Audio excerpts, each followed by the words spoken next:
Tamponi rapidi direttamente nella farmacia più vicina a prezzo calmierato con esito e relativo certificato nel giro di pochi minuti, anche in lingua inglese. È quanto prevede la convenzione sottoscritta da Federalberghi Veneto e Federfarma Veneto per il rilancio del turismo in sicurezza.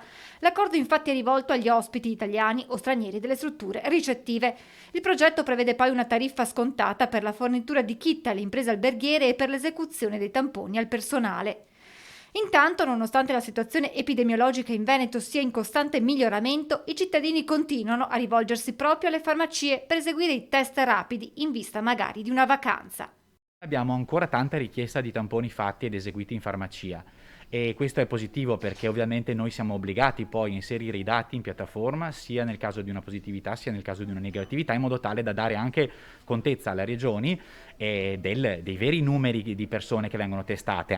E in queste ultime settimane le richieste di effettuare in farmacia il test rapido arrivano soprattutto dagli invitati ai matrimoni per ottenere il Green Pass necessario a partecipare alla cerimonia. Ne abbiamo parecchi, ne abbiamo diversi, non tutti hanno ancora completato il doppio ciclo vaccinale, il Green Pass è ancora in fieri, per cui effettivamente quest'estate stiamo avendo parecchie richieste proprio da partecipanti a cerimonie, che siano battesimi o che siano matrimoni.